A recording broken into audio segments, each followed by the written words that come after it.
आपनको स्वागत जनाउछि मु प्रणति। ए चैनल रो समस्त संवाद गुड़िक तथ्य भित्तिक और सत्य उपर आधारित। तेणु ए चैनल को आपण देखंतु, लाइक शेयर सब्सक्राइब करंतु।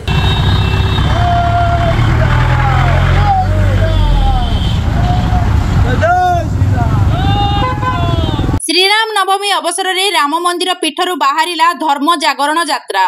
अखंड भारत हिंदू महासंघ पक्षरु विशाल जनजागरण तथा सनातन धर्मर प्रचार प्रसार पाई श्रीराम नवमी अवसर में बुधवार सकाळ 8 घटिकार भोगराईर श्रीराम मंदिर पीठरू एक विशाल मोटरसाइकेल शोभायात्रार शुभारंभ होइथिला। ए यात्रा राम मंदिररू बाहरी भोगराईर अधिष्ठात्री देवी मां बासुळींक पीठ देई बाबा चंदनेश्वरंक पीठरे पहुंचीथिला। 500 रु अधिक मोटरसाइकेल रे अखंड भारत हिंदू महासंघ, अखिल भारतीय विद्यार्थी परिषद और राष्ट्रीय स्वयंसेवक संघर सदस्य माने एक विशाल पटुआर रे भोगराई अंचल रे जय श्रीराम ध्वनि रे गगन पवन प्रकंपित करथिले। एही कार्यक्रम अखंड भारत हिंदू महासंघर जिला सभापति कौशिक चांद को पौरोहित्य रे अनुष्ठित होइतिला। राष्ट्रीय स्वयंसेवक संघर शाखा परिचालक अंबरीश महानतींक नेतृत्व रे एही कार्यक्रम परिचालित होइतिला। उक्त कार्यक्रमर मूल लक्ष्य हेला अयोध्या राम मंदिर रे प्राण प्रतिष्ठित बालक रामंक दर्शन पाई लोकंक मन रे आध्यात्मिक भावना सृष्टि करिबा, सनातन धर्मर प्रचार प्रसार करी लोकंक मन रे जागरण सृष्टि करी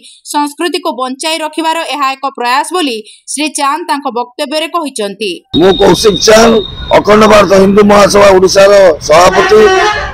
आज जो राम नवमी अवसर रे रथ परिक्रमा करछन्ती कोन पाई करछन्ती भोगराई रे राम मंदिर राम रथ परिक्रमा एटा होछ हमर पारंपरिक रथ यात्रा।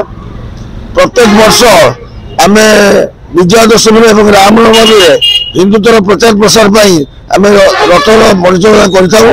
ए वर्ष जो राम मंदिर 22 तारिख रे भित्तिभूमि प्रतिष्ठा हला एवं रामंकर प्रतिष्ठा हला बालक रामकर, तेणु बालक राम को देखा समस्त अयोध्या जाई पारे ना। तेणु आम कहलु जे बालक राम को केमती समस्त पाखे पहुंचेबू एवं समस्त बालक राम को दर्शन करेंगे, से आम भोगराई प्रत्येक पंचायत गली में पशि आम सब लोक पाखे पहुंचलु।